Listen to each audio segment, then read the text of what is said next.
hey guys, Plasticon here to talk to you a little bit more about some more sentimental toys from my Toybox. Happen to be really a big fan of these kind of toys, and I know probably a lot of you guys are too. I personally think it's one of those things that more and more people are kind of getting into. You know, you almost get into this when you're like maybe 2 or 3 years old, right? I'm talking toys, I'm talking die-cast cars. Now, this is a Lamborghini Countach. It's a very old one. It's a say more of a knockoff, not really a Hot Wheel, not really a Matchbox, but hey, die-cast cars were die-cast cars back in the day for a lot of us. And it didn't really matter if it was the cheap little, what was it back in the day, maybe like 50 cents or something like that for one of these, next to the $1 or more Matchbox or Hot Wheels, that type of thing. Those are really cool toys. Like in our eyes, it didn't matter if it wasn't like the high quality one. We just wanted a cool little car to roll around on the dashboard of your parents' pickup truck, or you know, maybe on like the door handles of the car in the back, like, because you know you gotta have something to do whenever you're just like out being bored, right? That's a lot of us kids used to do this, and that's the thing. These are still extremely iconic even to this day. It seems that Hot Wheels and Matchbox and stuff like that have had a bit of a resurgence. It's kind of a wavy type of collecting. I myself, I like them because I love the size of them. I like the idea that they're metal, so they're really difficult to actually break unless you like step on it really hard. It could actually, you know, probably mess it up pretty bad.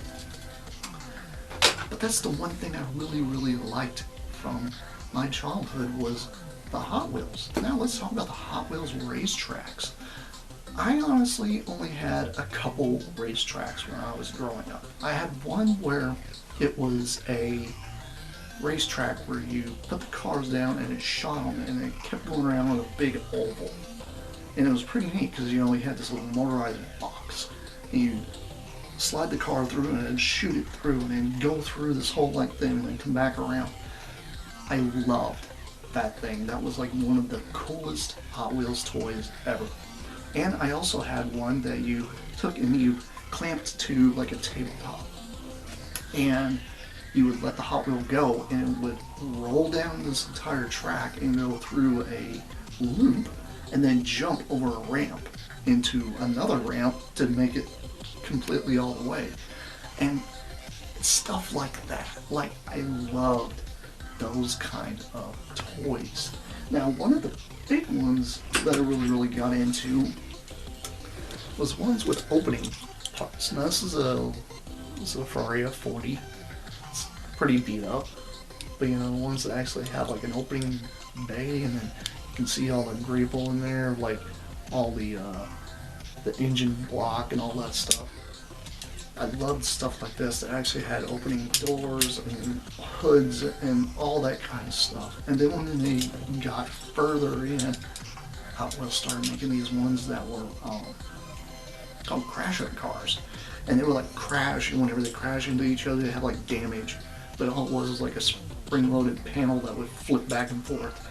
The bad thing about those is sometimes if you had the ones with like the hood, or the trunk, the plastic bit that was the hood or the trunk that's supposed to pop up, because they wanted to make it so it would pop up and not like completely snap or you know completely break off and cause major harm. But they also wanted it to be a functioning thing. But the bad thing about it, the plastic things would actually wear out over time and like snap off. But they would actually hold the little spring-loaded panel to keep it from rotating. And they also had a police car that I used to have. I don't have it anymore, sadly. But the police car had it where you can like crash into the side of it. When you crash into the side, it like flipped this panel and it looked like it was a big gigantic dent where it like completely destroyed the door on the car, which was really neat. And yeah, there was no windows on the sides, so that way, you know, they kept the windows off the sides of the vehicles, so that way everything matched.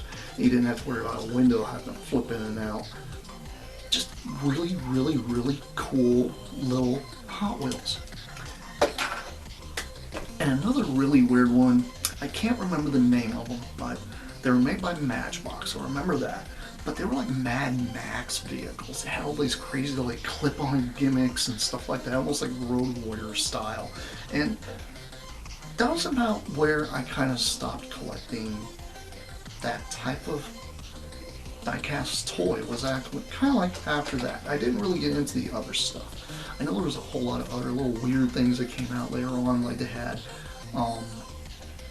like strange like robots that would come out of them or something, because you like pop the thing in half and take the robot out. And I think they were called like parasites or something like that. And they had all different types of diecast toys. They started just getting like these crazy gimmicky things. I didn't mind the fact that they had like little tronics in them that made them like go wee wee wee wee wee wee like a police car or whatever. I thought that was cool.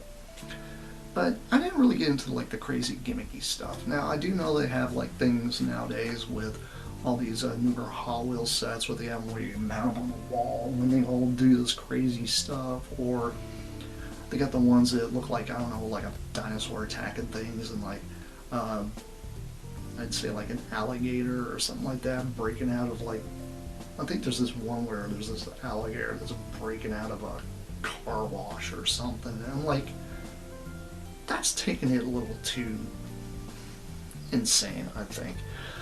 I honestly think they should have stuck with like the little plastic buildings that just had like the little elevators that went up and down, like the old school Stow-N-Go.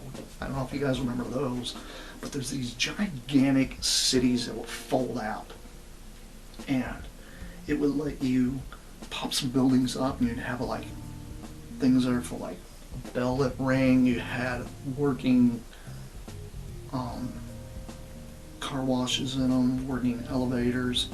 If you're actually crazy enough to get into the really, really nutsoid stuff, they actually had two other styles of Stow-N-Go's that weren't just a town and a service station. They had one that was like a ski lift that was really, really weird. It was like, I don't know, it was like a snow style thing, which was a very, very odd one. I myself, I didn't really realize they even made one of those until like much later.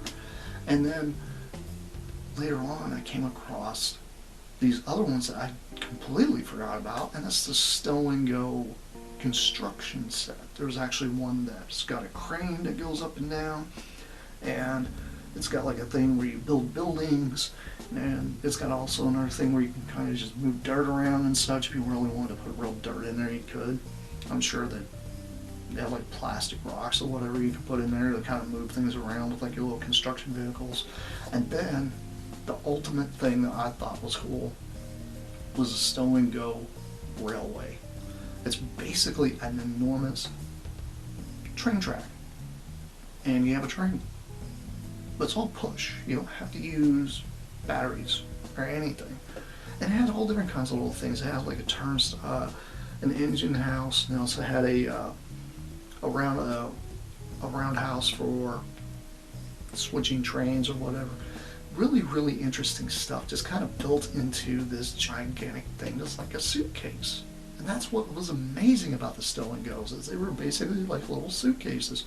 You could store all your cars in them and fold them up and then take them anywhere you wanted to go. Like say mom was like, oh, well, go get your Hot Wheels, and you know, we got to go over to grandma's or aunt whatever's or this, that, and the other. Whenever you're like little and you're like, well, I don't want to be bored, you know. So what do? You run in the bedroom and you go and grab your Stow-N-Go that's full of Hot Wheels and you bring it along with you. Why not? Because it's an easy thing to grab. You can take it with you, and you have your whole imagination. You can set the thing up outside. You can set it up in the bedroom. You can set it up in the living room. You can set it up in the dining room, put it on the table, whatever.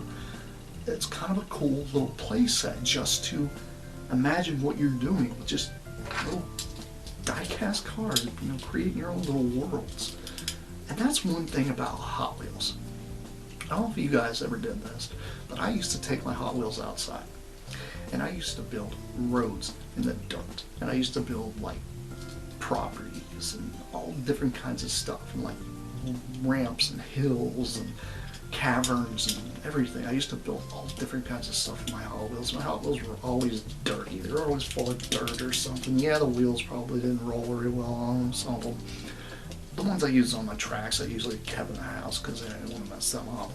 But my other ones I had were mainly outside ones, like your construction vehicles and stuff like that. I always thought that was really, really cool. And that's one thing, when it comes to die-cast cars, probably one of the coolest toys ever created that's still being made to this day. And I'm very happy to see that.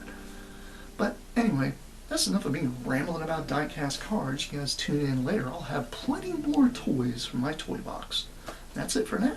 Bye.